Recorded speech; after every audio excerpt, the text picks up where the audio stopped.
Hey guys, good evening. And should I say happy Sunday to everyone? It is January 14th, 2024. Great to have you here. We have a great topic, but before we get into the topic, whether you're here at 8 o'clock at night, 8 o'clock in the morning, 3 a.m., 3 p.m., 12 noon, 12 a.m., doesn't really matter, potato, patata. Thank you so much for making inspirations for your life a daily part of your day. And I am extremely grateful, ladies and gentlemen, because I do want to say thank you to you because we're over our goal. We asked for 100,000 by the end of Q1.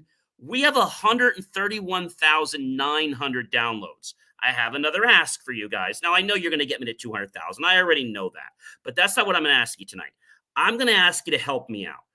We want to get this not only streamed to the LinkedIn like we've been doing and the Instagram like we're doing, but we want to get on TikTok. We need a few more thousand follows. So definitely do that because we got a lot of great stuff, including CES and there's tech stuff. You can scan that QR code, go to believemeachieve.com and just catch out all my amazing, inspiring creations. I know you definitely will appreciate that.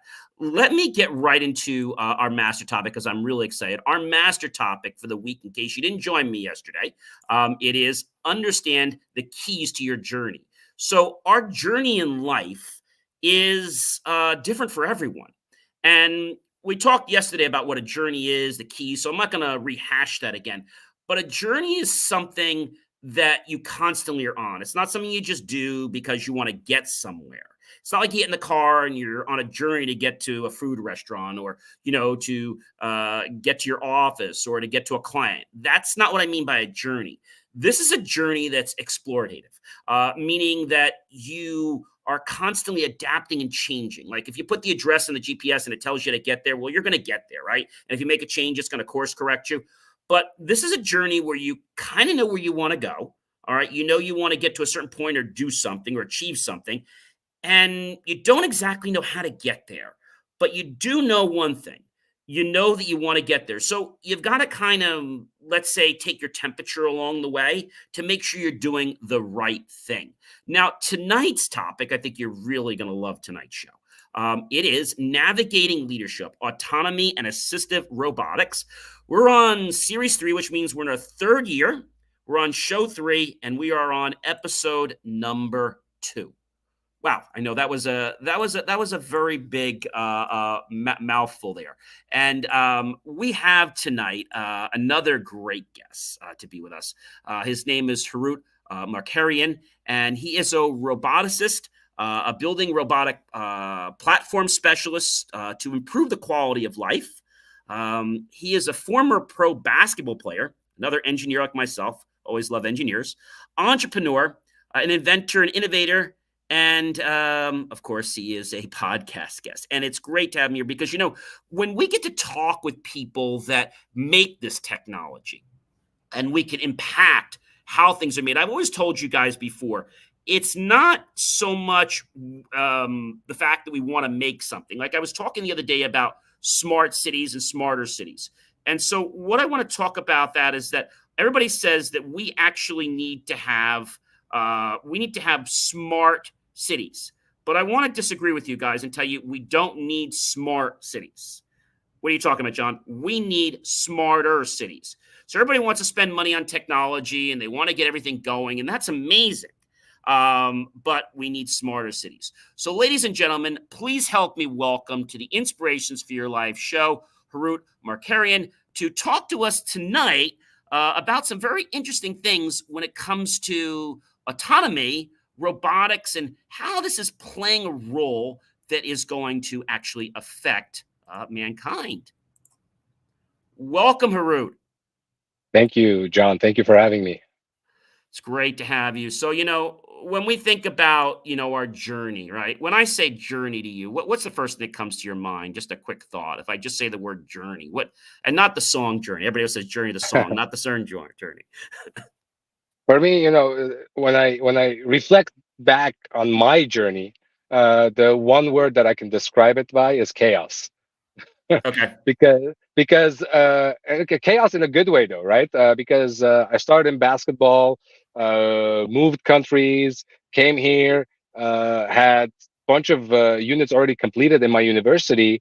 once I moved, all that wasn't counted towards my degree, so I had to restart my college degree, right? And went on to getting two masters, and then worked in the aerospace and defense industry, and then realized that I want to be a founder and I want to help people with my innovations. So Hmm.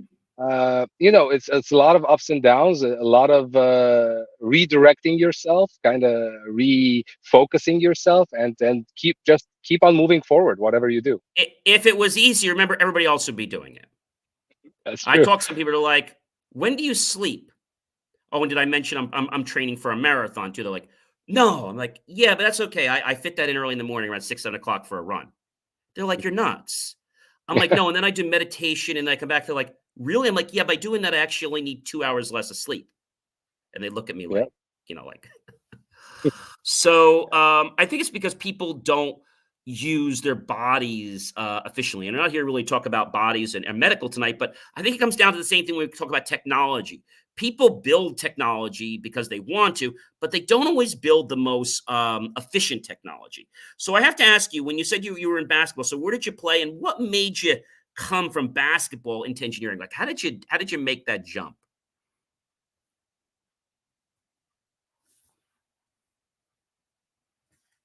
Did I lose you there? I might have lost you. I said, Can you hear me? what made you make that jump? Yeah.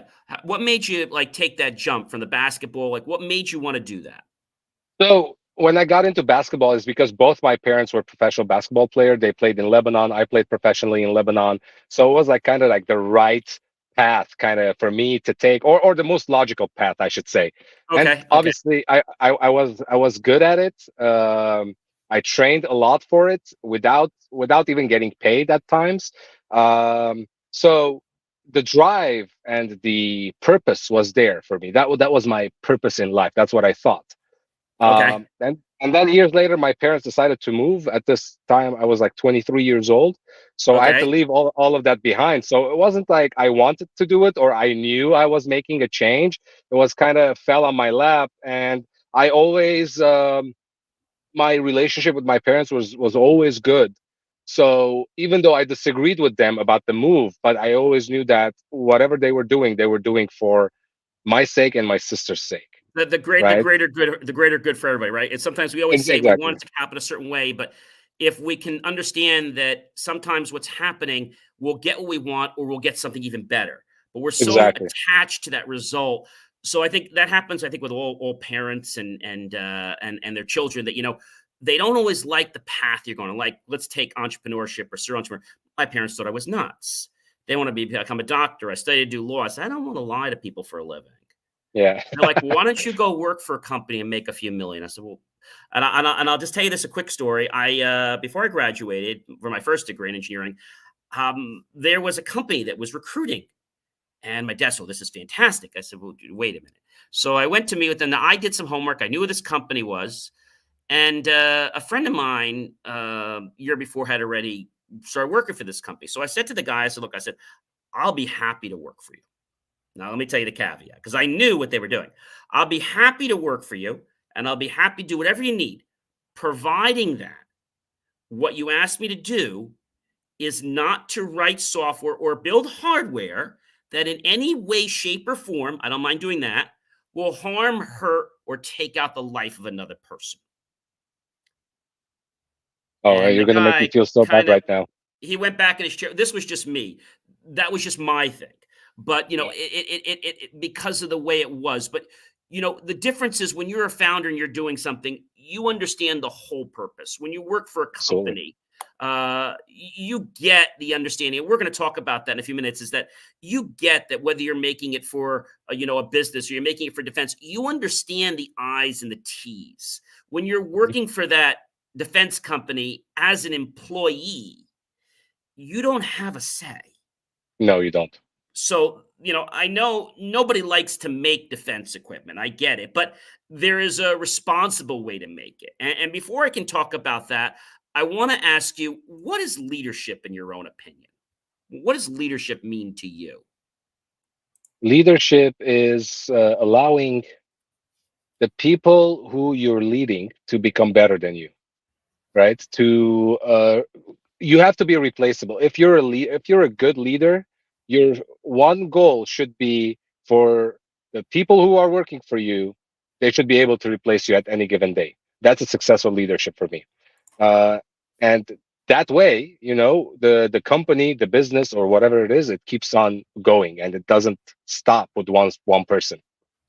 I think leadership for me, it means a lot of things. I think the one thing it means is being able to take constructive criticism and give constructive criticism, and realize that even though I'm a leader, um, I tell this to all my interns, all my staff, that I might be the teacher right now or the leader, but I'm also going to take a role as being a student, and it might Yeah, flip back and forth. And I think a good leader knows when they're able to sit back and learn something from their students, from their staff. We all want to know everything. We all want to be the best at everything. But somebody else might have a better idea than me, and I'm open to absolutely. that idea. Maybe you got a better idea. How many companies have you talked to? Like, well, we could do it this way, but nobody wants to say like. And I say to them, you're more than welcome to criticize the idea. I mean, be professional about it.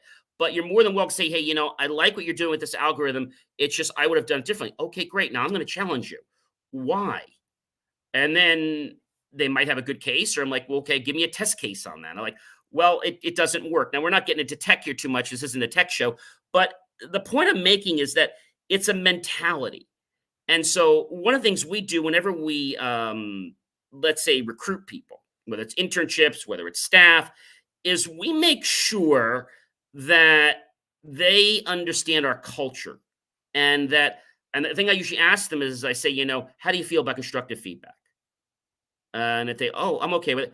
Do you want to receive it? It doesn't matter to me. So that tells me it could be a red flag. They tell me yes, or they tell me, oh no, I don't.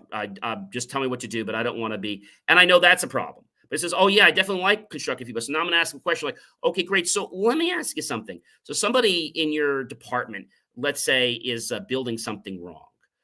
How do you approach that in a constructive manner? Oh, I just tell them, dude, you're doing a terrible job, and I'm going to tell the boss you'll be fired. That's not really constructive. No, but it's going to be constructive, or I'm going to be on the line. I said, no, we might have to work on that a little bit. So we're looking for somebody that's going to kind of stroke the ego gently and let them know, hey, I love what you're doing. I think you're doing, like this happened with packaging one time. I think you're doing an amazing job in packaging. And I think you're really conscientious and you really take your time. I think that's great. Unfortunately, we've been looking at our shipping logs and we've been noticing that we've been having to reship half the stuff you're queuing because you're putting it on the wrong line because you're in such a hurry. And now it gets shipped off to the wrong place. And now we got to send it back. And we've lost half our profits on that. Oh. So, my question to you is, I think you're a smart gentleman. How can we help you? What can I do for you? Can I give you another person? Do I need to automate something? What can I do so we can mitigate that and that not happen? Because I think you're a bright guy. But how do we? So that's what I like to do. I like to put the problem or the challenge in their lap and say, hey, well, what would you do if you were me and you were losing all this money? Like, how would you want to handle it? I'm not saying I'm firing you. I'm just saying that, hey, I think you're great, but I want to figure out how do we make you more efficient and so that we don't have this kind of problem. So I think that's a big problem with a lot of companies, right? Yeah, absolutely. I think you took a specific, I mean, more of a specific case, and I was kind of generalizing things.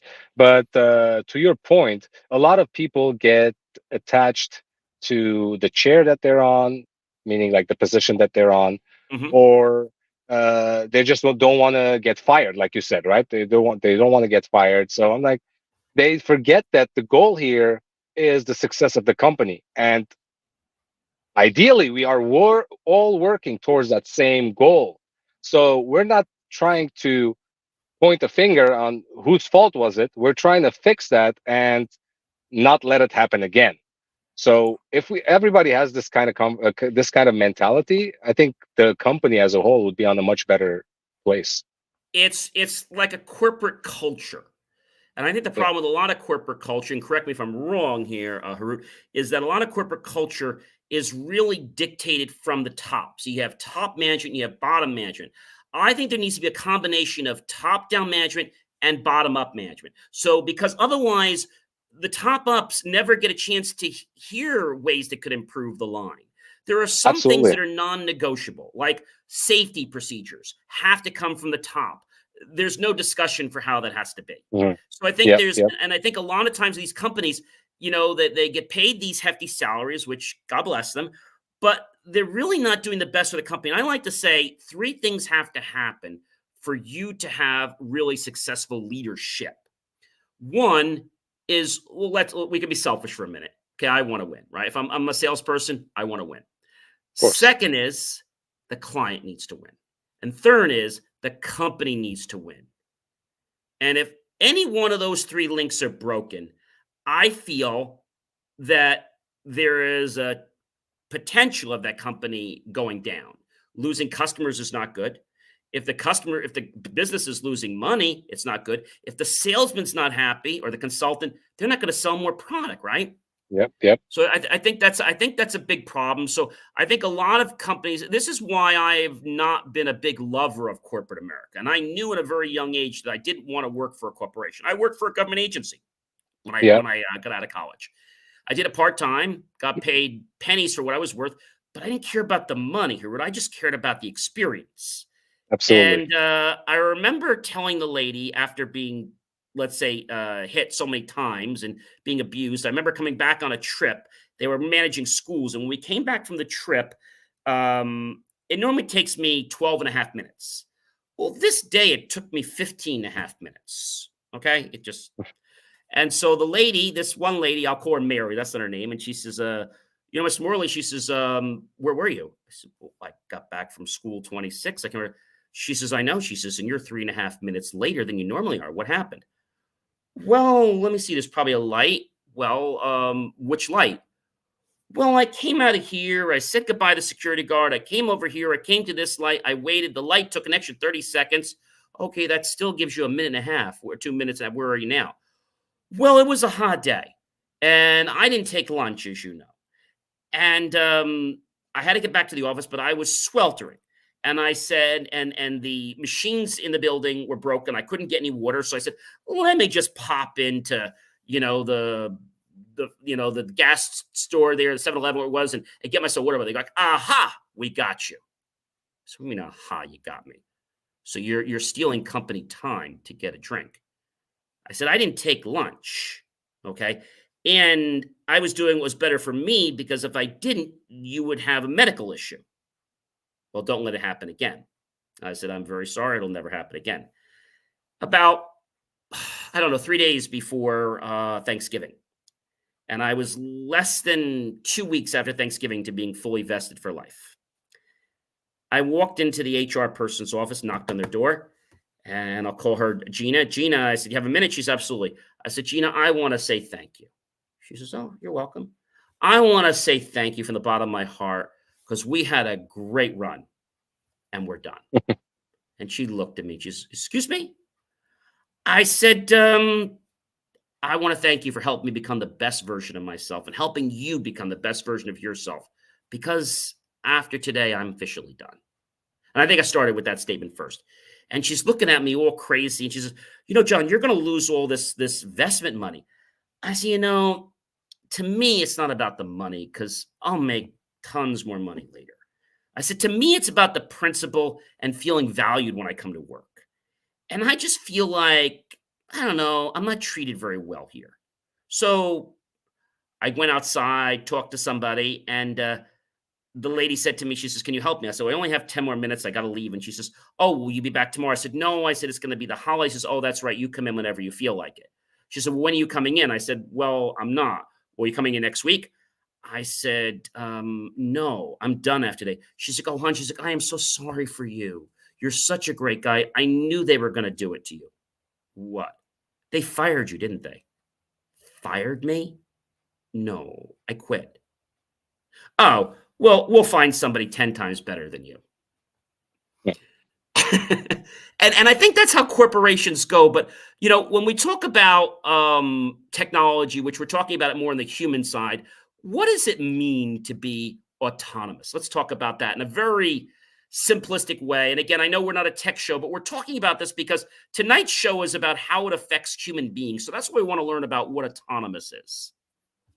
So autonomous in general terms is kind of allowing machines or robots to do the um more dangerous tasks so people are not put in harm's way. That's in short, that's what autonomous means when it comes to technology. When we talk about a car, you got autonomous cars. So it prevents that, but it basically automates the technology so that it can be Yeah, done. But there's a lot that can go wrong, isn't there? of course. I mean, there's integrating a lot of aspects of different technologies that comes together in one system. So you have to kind of triple redundancy, safe checks, and stuff like that. So a lot could go wrong. Yes, to answer your question. I mean, when we think about this right now, there is no like a W3, there's no standard right now. I mean, we're too new. There's no standard for autonomous. There's no like A7 standard or like there's going to be a new 8 to 11 new Wi-Fi 6 and 7 standard. There's no standard like the 7. There's no standard. And I think this is the biggest problem. Everyone just keeps throwing what they want to do out there. And even the government has no standard. And I Well, know you the do some government stuff has with what's no that? clue. The They government have has no no clue. they have no clue. uh, because and the reason for that is because I'm pretty sure they have very smart people working for the government.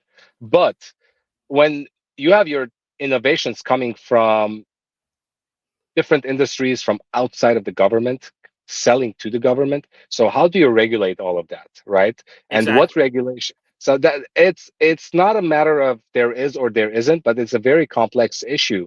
And unfortunately, again, like I said earlier, there's a lot of lobbying that happens Mhm. at that point, Mhm. Mhm. where now the integrity part goes out the window, and then we're seeing who's going to make the money fastest and more. So unfortunately, it becomes an issue with money. Unfortunately, everything comes Yeah. down to money. Yes. Yes. And you heard me talk before when we started the show. We talked about smart cities and smarter cities. People say, "What are you talking about?" So, smart cities is the whole idea of just throwing technology in there, cameras, automations, to everything from the kitchen sink out to the grass. And it seems great until somebody like a bad actor gets in, like what happened several years ago and went after our utilities, right? Yep. And not to give people security or how to hack us, but my point is that technology hopefully has been upgraded. They weren't using very smart technology. They were using technology that was so old by a Mhm. large company. I'll mention their name, Siemens. And I just couldn't believe that a company that large was putting in something to manage things like nuclear power plants, and it was the same controller. Yep. Yeah. Nowadays, hacking systems have become so easy, not because people are or the hackers are much more smarter. It's not because of that. I mean, I'm sure the hackers are already very smart, but it's also because there's the social hacking that is happening. Right. That allows it. The hacking process makes the hacking process much easier. When I convince you that I'm your friend and you need to do this for me, right? And you do it. Now I don't even need to rely on my technical skills to hack Right, you or because hack the building. the person just lets you in, and that's the first thing, whether we're talking about Exactly. spearfish or anything, you have to realize that if somebody's calling and saying, we're XYZ company, well, what's my ticket number? Oh, I don't know it. Oh, okay. Or let me call you back. And Yeah. I think a lot of times, oh, we're the help desk for XYZ. People just like willy nilly that, and just, oh, well, what's your IP? Oh, you don't have it? No, I don't have it handy, but could you just give it to me? Oh, sure. And it's just the same password, right? Just verify that with me. That's the SRT, right? That's the password, right? Yeah. Yeah, exactly. And the IP is still still some people like or maybe older generation are that's too difficult for them. Like they can just send them a link, hey, click on this link to do this, right? And they click on the link and boom, it's gone. Actually, I watched an interview with John McAfee, the late John McAfee, and he Hmm. was he was saying how antivirus is not doing you any good anymore, you know? Exactly. Exactly. So because there's so much social hacking that is happening that whatever antivirus you install is not going to block the hackers It's from got to accessing the be. system. It's got to be. I don't want to get too much into tech here, but it's got to be a system that is able to handle threats, but able to handle a lot of different interactions. Not just the fact of antivirus is just one little piece. You got Yeah, yeah. ransomware. Ransomware is not everything either now. So it's got to Mhm. be something that's able to handle things, handle rules and stuff like that. That's where the name of the game is, and it's got to be scalable and it's got to be able to learn. So this is where AI comes in. Yeah, I think when it comes to technology, I'm a strong believer that anything is breakable. Absolutely, Even absolutely. even the biggest of technologies and innovations, you're going to find people who are able to hack it, break it, and be a bad actor in it. Um, what I think should happen is for each one of us to take responsibility. I think that's inevitable. If that Yeah. happens, then we can limit the amount of risk that we're exposing ourselves to. At least mitigate it. I know, like on we do a lot of access control systems, and something we do every 5 years, whether we need to or not. We all know these systems get hacked, and without getting Yep. into the security and the types and the systems, I don't want to give people information. But my point is that they're not the $99 access control system. They're like the top of the line. But even the top of the line systems, the controllers, the algorithms for those cards, whether we're talking whatever technology, they get hacked. There's a national hacking convention every 2 or 3 years. And That's so true. that card reader, that system needs to be dumped because it's just it's just kaput. I mean, how Hmm. many people do you know that have a garage door opener that doesn't have the rolling code on it? Yeah, They a have the lot. one with the thing on and now you can go buy a device online for X dollars, hit a thing, and it magically opens the door. I mean, I we're mean, walking to things. a simple YouTube search will let anyone access any garage door in America. It's not that hard. Yeah, the one with the So rolling codes, a little harder because of now course, yes. that's the one. Yeah, the other one they can just get in and buy the thing, but the rolling code one. So I told people what you need to do because this where I live in the neighborhood, their cars are getting stolen. I said you Yeah, need to upgrade and put the smart technology, and even if you don't have Chamberlain door, you can still go and buy this kit, which is under $100, put it in, and you'll have rolling doors. Well, yeah. what's that mean? Oh, that sounds complicated. Well, no, it's not complicated. It's something that's going to prevent bad actors. So I think whatever we're talking about, if it's doors or even the IV systems that were out a few years ago and they were able to get manipulated, or even that bear, right? That bear that was online that suddenly people were befriending that bear. And now that Yeah. bear is getting social information. Oh yeah, John, let's meet after school. Well, what day are your parents at home? Oh, Tuesdays. Great. I'll meet you on Tuesday after school. You're going to be wearing a red sweater, right? Okay, I'll be wearing a big blue shirt. Oh, okay, great. Do you like ice cream? Yeah, I do. Great. What kind of ice cream do you like? Okay, good. I'll bring you chocolate mint ice cream. So now that person thinks, oh, and don't tell your parents because they're going to be a little funny that I'm giving you something for free. Oh, you know Mhm. how they are, right? So don't tell them. This will be our Yeah. little secret. So, and I think the important thing is that we've got to teach people at a younger age. It's I always said that the technology is a responsibility to the developer, to the people using it, and to the people selling it. Look what's happening now with stores. They used to use camera feed to just protect from theft. What are they Hmm. doing now without people's permission? They are now starting to use that feed to profile people Yeah. so they can sell online and in the store. And they've never gotten anybody's permission. I have a problem with that. Well, I mean, that's a straight out illegal. If that goes to court, it's not going to end up well. But unfortunately, a lot of people are not aware of these things happening. They're not And aware yet, but they're gonna have to look at that one. Was it Rite Aid or CVS? One of the two. I think it might have been Rite Aid. They were banned from Mhm. using AI technology. Okay, was it for 2 or 3 years? Maybe Because two. Yeah. might be two. Oh, it's still a long Yeah. time. Yeah. They Yeah. were Yeah. Of course. using it in a manner that was, let's say, inappropriate. And then when they were challenged about it, they said, "Oh, we never did that." So you got major key players You even got banks that are lying. I'm not going to mention names here, but you got Yeah. major players that are lying. I mean, even government has, is doing things that they're not supposed to, right? They're not supposed to, at least with some type of um, clearance, I should say, or some type of permit to, let's say, we're tracking this high profile criminal. Yep, That's a yep, different story. But yep. just to track regular people like you and me and Joe, our neighbor, for example, right? There's Why no are you reason doing to that? track us. There's nothing we're doing that indicates anything. How about what Yeah. happened? Was it 4 or 5 years ago when, and you still got people using, I'll use one of the names. We all know Hike Vision or some other ones. They have NDAs. Now, that's not a Mhm. non-disclosure. The NDA is the government's basic document that says don't use that product.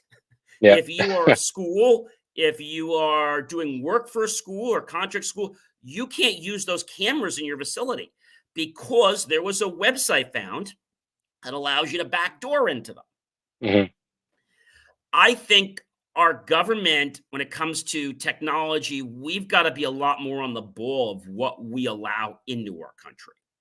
So if we Oh. don't know of something, if something doesn't go through its vetting, I know it's hard, but I like to buy things in the United States.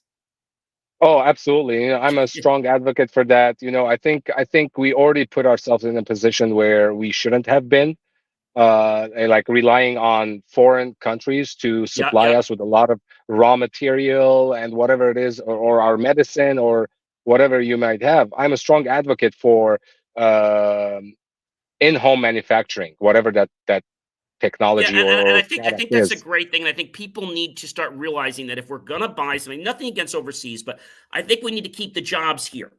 And I think Oh, what we need to absolutely. do is if people are gonna be doing like they had the ban with the chip not too long ago, right? Now they're gonna eventually come up to where we are a few years later, but hey, we need to be vigilant in the fact that if technology is gonna be, let's say, imported, they're gonna pay a big tax. I mean, everybody Yep. thinks it's great that they're building a memory a production facility. I was really happy until I learned that it's on U.S. soil and we own the building, but we don't own the operations. I said something's messed up or jacked with that. So we're actually we're just discussing it at a very shallow level right now, but I it know, goes much deeper than that. I know. Because the I'm just going to say this one word: Yeah, lobbying, right? what's that? Lobbying. I know, I know, I know. Well, really, I And just want to give people here on this show kind of an understanding of what's going on. So, if you want more of absolutely, the tech stuff, definitely check out Jay Moore Tech Talk. But I just want to let you guys know because we are talking about leadership, and leadership is being influenced by lobbying. yeah, And yeah, that's not a technical thing, but that is deciding what makes it to market. That's actually, I don't know if you guys know this, but the CES show, which started, now we're in like 57 years, where we started in New York originally after the music show. The CES show, even though it has all this great stuff, it's only open to people over 18. You have to be in the consumer technology industry or be affiliated with it. If you're not, you can't come. But really, that's not why it's there. It's there so they can start showing the products and doing hidden deals. The government, your suppliers, the vendors, other developers, to say, "Oh, I love that. Oh, I love that. Oh, we have to buy that. Oh, we have to try that."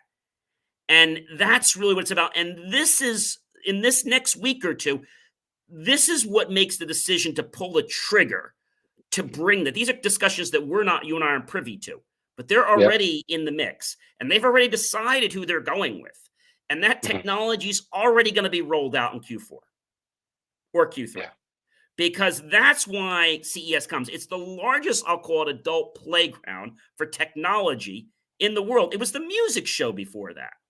And so I think what I want to impress on people is that the keys to your journey are very predicated to leadership. They're very predicated to autonomous technology, like smart cities and things like prep thing that automatically lets you in. Now you can lease a building without even meeting the people. It can all be virtual.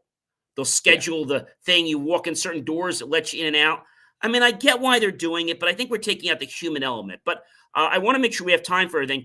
When we get into autonomous, the next thing that obviously comes to play is assistive robotics. That's a mouthful.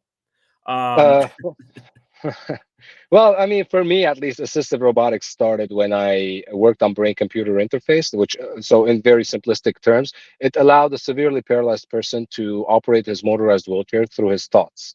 Obviously, mhm. he can't move his arms or legs or thumbs, whatever.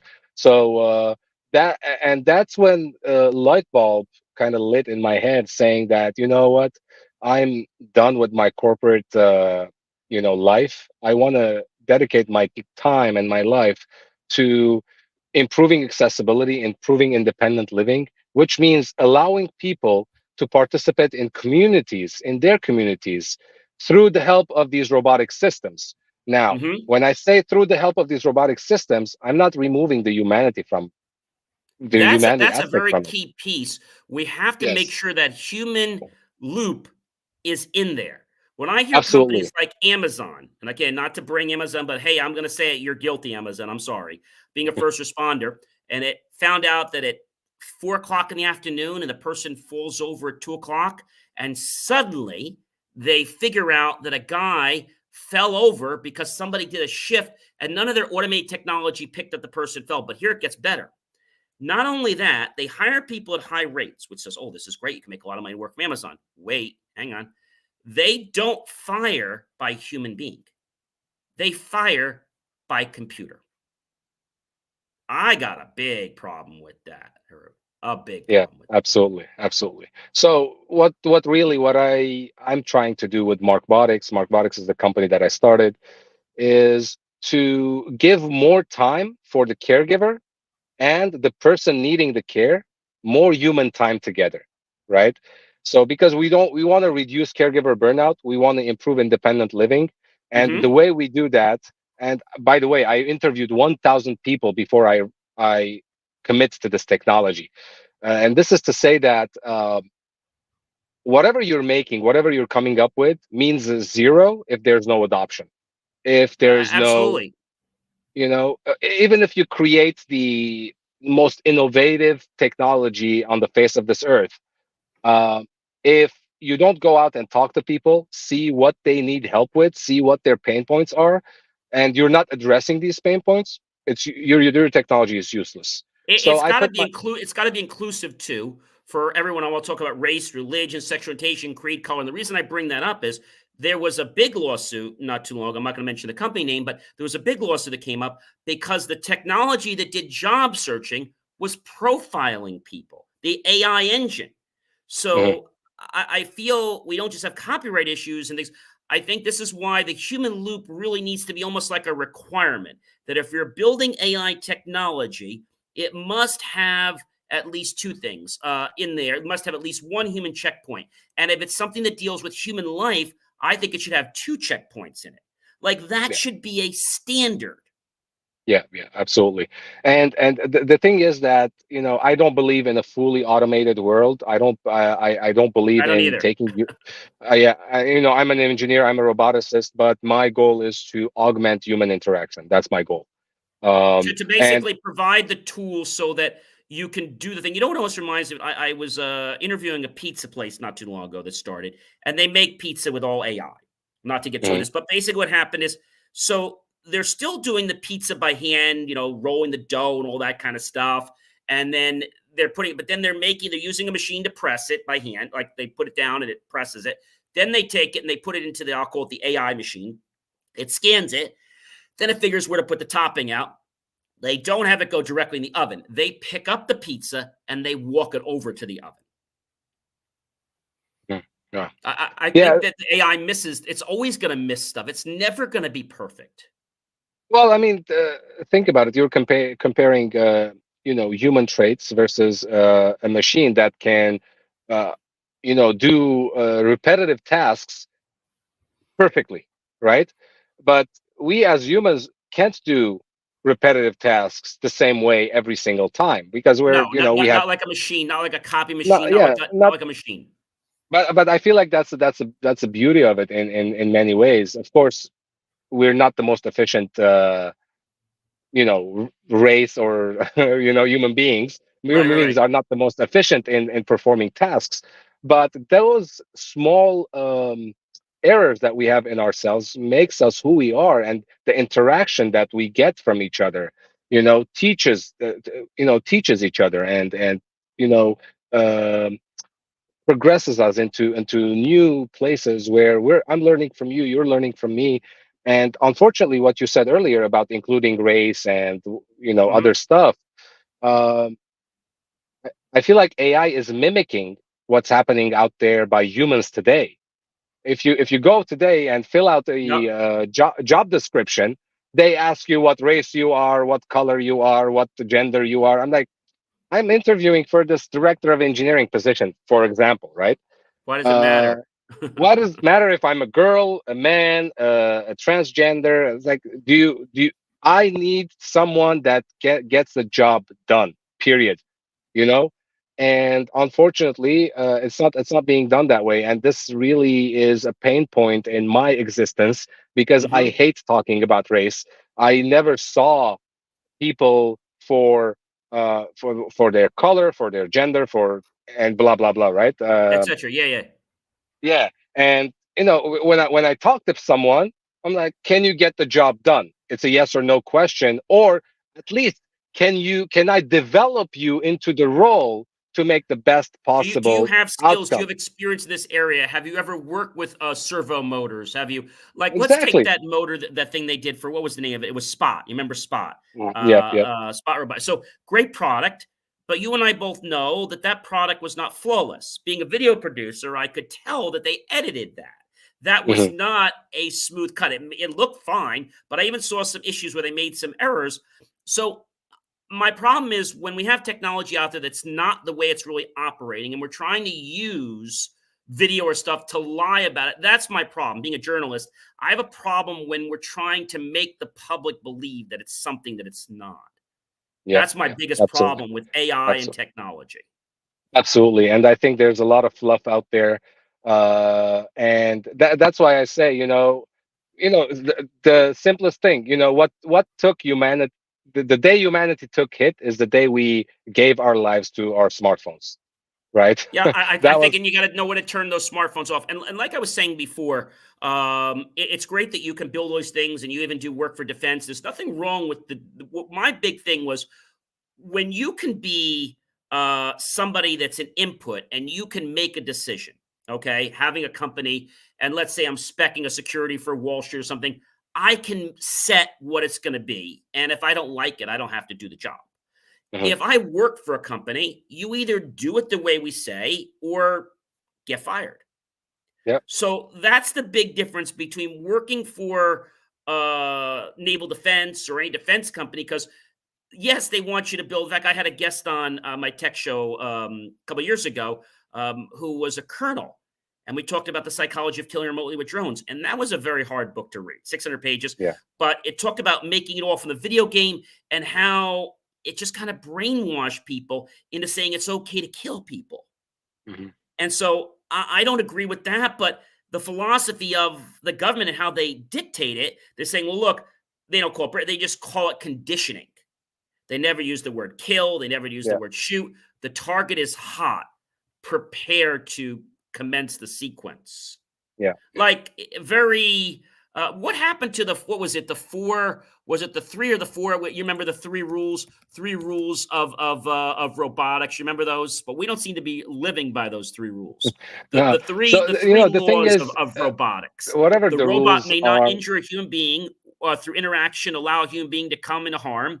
A yeah. robot must obey the orders given to it by human beings, except where such orders would conflict with the first law. And a robot must protect its own existence as long as such protection does not conflict with the first or the second law. What the heck ever happened with that? I mean, people put people in charge put such rules out there to calm people down, right? Calm the public down. But is it being really implemented? That's a different story, right? Uh, and it comes down to critical thinking, right? Whatever position you're in, I believe that every technology Hmm. can be used for good, can be used for bad, right? Absolutely. Uh, and so it comes down to our intentions, our integrity, our critical thinking. So we're reverting back to the human side of thought process of thinking, right? Should we Mm-hmm. use this technology? Should we not use it? Is it harming someone? Is it not harming someone? So all these thoughts goes into uh, deciding whether technology should be released to the public or not, right? Or used or I not. agree with you in the good and the bad. I think we have a comment here. So this person has a very long comment. Okay, this is okay. So first of all, I just want to thank you for commenting there, but sending us comments to promote your stuff on the show is not something we do unless you're an advertiser. So we're going to go ahead and block your comment. I do thank you though for submitting that very long paragraph. Anyway, technology, I agree with you, is not good. It's not bad. It's how we choose to use it. But I want to go a step further. People are not good or not bad. Now let me see where I'm going. It's the behavior that's good or bad. So in my example, when I was talking about the problem, it wasn't the employee that was good or bad. It was Yeah, how they acted. So if we can choose to handle robotics the same way, it's not that the robot is bad. It's the way it's handling that process, absolutely. right? Absolutely. And So we're developing the technology, right? We're putting the smarts into the system, right? So it comes down to, what are you putting in there, right? How are you using this robot, or how are you using this autonomous system? Is it to the benefit of the consumer? Is it improving their lives in one way or another? If the answer to these questions are no, or you're not sure, then you might not want to release that thing. I'm gonna jump on one other thing, and then I have one more question. We'll definitely have to have you come back for some more because we're definitely gonna be out of time soon because there's more as we can talk about. But what I Yeah, want to say is when you go to the airport, especially this new one we have in New Jersey, they spent $65 billion on this new airport, Terminal A. Okay, very high tech, has all these signs all around the airport that, when you're walking, people are always getting tripped because the sign has a question like, excuse me, I'm trying to get to my flight. Oh, I'm trying to find out who was the capital. Excuse me. Like, and they all have different things. But my point is that you go through technology. Now, I've being an engineer for a while, I always am for technology that's going to help people, just like you and I. We have the same view on that. I know there's technology out there that's not good for us. And whenever I have a question about it, then it's my choice to not use that technology, whatever this is, medicine, whatever it is. So you go to the airport for years, they've had scanners, no big deal. But then they released the scanners that were more X-ray thing. And after that, I started doing pat downs for years because I know that nanotechnology actually kills cells. yeah, Second, the new technology out there that they put in this called the wall. Okay, not to get too techie, but again, this is kind of a social thing. I think they have 72 guns in the wall. They're little rated guns, and there's panels. So there's 12 panels, so like 72 guns total, and all the panels. So when you now go in front, you stand in front of a wall, which I refuse to do, and it's shooting at you for about 15 seconds to create a body image. Now, I don't know about you. I took a look at those guns. I took a look when I was walking on the other side of it. And I looked at the number and I looked at the total wattage per gun. And I multiplied that. And that number is pretty high. And that number will kill a cell. And yeah, so they said, well, it's not causing anything now. Right. Now, I know things like, we talk about cell phone damage, and I don't really think the cell phone causes cancer in the minimalistic, even the microwave and things like that. But I do think things like this, like the airport, you're sending beams right through a human body. yeah, yeah, I yeah. mean, they don't really get, what did we say the old thing? It was security over tyranny. I think we're being so zealous about security that we're not really paying attention to our health. And the companies that develop these, if you notice where they're out of, they're not in the United States.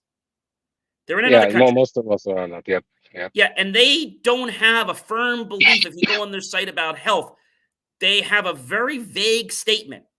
And when I've tried to call these people, I fictitiously said to them, hey, I'm looking to buy one of these for my company. They gave me very limited information.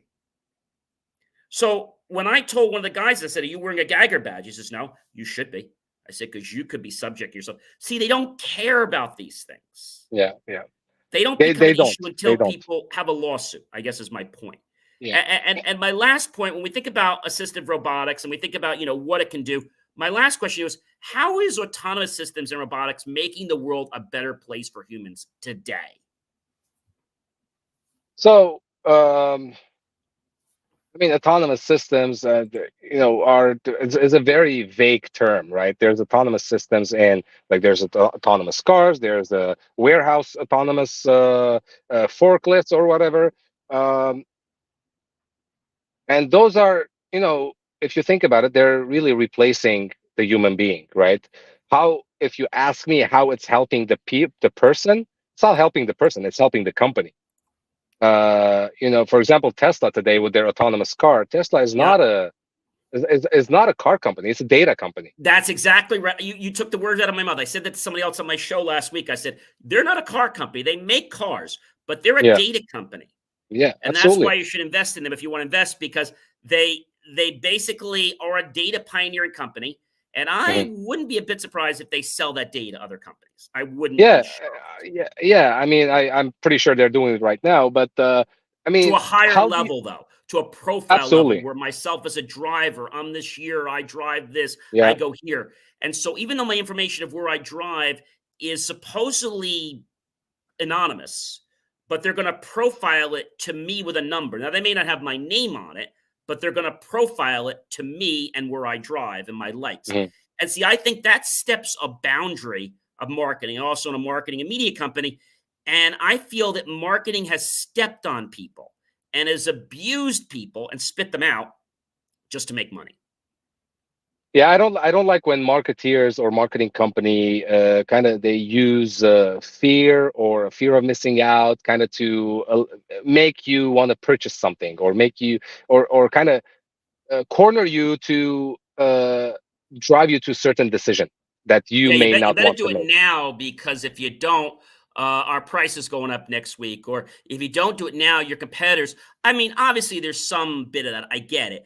But I think what they're doing is they're relying on a premise. It's almost like if you're playing football or basketball or baseball, and you're on the field, and now I'm surmising that you're going to make the goal or you're going to make that home run based on your past data. I'm making that calculation. Yeah, I could be totally wrong. Maybe you had a bad night. Maybe you have an allergy. Maybe you just got hit in the arm an hour ago. I don't know. So I just feel that they're making these prepositions and then they're giving people false hopes. So the point tonight is when we think about our journey, leadership, autonomy, assistive, they are parts of our journey. We need good leadership. I think we need some autonomy, but I think, as I was saying before, we don't need smart cities. We need smarter cities. So that would be yes, choosing the type of autonomy that is going to be best, like you mentioned to us, the drone, right? The yeah, drone that we even had one in one of our buildings where they were trying to do a bomb sniff. They sent the thing underneath to do a surveillance. So I think those are good uses of technology. Something like that to absolutely. scan a plane or something like that. Something like that to maybe check the bolts of a plane, right? Like what happened with that door that fell off, right? If they would have Yeah, used Loctite, it would have never happened. I mean, I just feel that we're using automation, but then we're making stupid mistakes because we're not using technology to CYA. That's the biggest thing I've noticed, is that we're using it when we have to, but we're not being proactive. Does that make sense? We're being reactive absolutely. with technology. Yeah, I mean, I'm gonna kind of summarize it with this. I mean, any innovative technology that we release, and God knows that these autonomous systems have their benefits. Of course, I'm not really dissing them, right? But we have to be responsible towards each other, mainly. When I say Yep. towards each other, human to human, right? Uh, we have the responsibility to make our world a better place, to leave a better world for our children, right? So Absolutely. Absolutely. And I always tell people I'm here for only two reasons: to become a better version of myself and help others become better versions of themselves. Those are the two yeah, reasons that I live every day. absolutely. And, I think a lot of people just get the fact that, anybody's going to believe anything, like the whole IoT myth. What happened with Y2K many years ago? I remember giving the keynote to Harvard and Yale. And I said, guys, the world's not going to end. I'm going to be honest with you. I'm in the Yeah, tech industry. It's not going to end. We're going to have some minor, and my title talk was minor and major inconveniences of Y2K. Our world's not going to end. We're going to have some inconveniences. Your it's ATM always may not work. Your payroll transitions. may not work. Yeah, But they it is scared always everybody like it was going to be a transitions. big pandemic. Yeah, They did yeah, the same thing with the pandemic too. they didn't really take the data properly, right? I mean, not to speak on that too much, but they really just, I was not impressed with how that whole thing was handled. In every situation, things could always go better, right? Yes. Things could be perceived differently, viewed differently, and the actions from that perception, from that data collection, could result to a different outcome. So we have to be very mindful. We have to, as I said, we have to be responsible for the stuff that we're putting out there, for the technology that we're releasing to the market. We have to be responsible for what we're creating, right? And we have to Responsible be and accountable. Those are my two. Responsible and absolutely. accountable. We are You know, almost out of time here tonight, but I just want to ask you one more question, and that is this. What would you say are two things we can do better when it comes to assistive robotics right now? If there were two things that we could do better as an entire world, what would you say that is? well, assistive robotics, I feel like it's at its infancy today. Yep. And what I recommend is don't just implement the latest technology into your system. See if that technology is going to benefit the person who's going to use it, right? So Yep. data collection from actual human beings who are going to use it, Yep.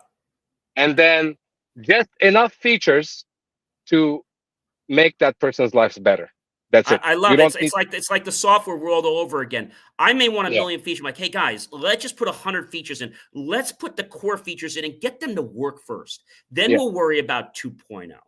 Well, Harout, this has exactly. been really interesting talking to you. Like I said, we'll definitely have to have you come back and talk about another human story and relate to robotics, because that's really what we're about. IFWL is about helping people grow their lives, become better versions of themselves, and helping them understand what is it we can do, whether it is with technology. And of course, look for Harout on our tech show, where we'll get a lot more deep into the technology discussion of robotics. And for those of you tech nerds out there like myself and engineers that want to learn more about that, that's where you're going to get that kind of stuff. It was great having you, Harout, Thank you so much tonight for on having me. Sunday. And I hope you guys will learn something, whether it's robotics, whether it's technology, whether it's teaching a course. Find out what resonates with people. Dale Carnegie said the best thing, and that was this: strive to become genuinely interested in the other person. I'm never important. Only the other person is. Before we do say goodbye, how can people reach out to you if they would like to check you out, Harout? LinkedIn, Harout Markarian, my name as it's Okay. stated here on the chat and the window. Instagram, or my email is haroutm@markbotics.com. Sounds great. Well, again, thank you so much for your time, and we definitely will have you back. Have yourself a Thank great you so rest of your much. evening. And ladies and gentlemen, be sure to stay tuned tomorrow. We got another great show, and then we have another great guest coming up. Actually, on Tuesday morning, we have another great guest. So definitely stay tuned for that. This is an amazing week. We're talking about your journey, the stuff you need to get where you want to go. All right. Have yourself a fantastic evening and make your life an even better one than it is right now. Be well, everyone.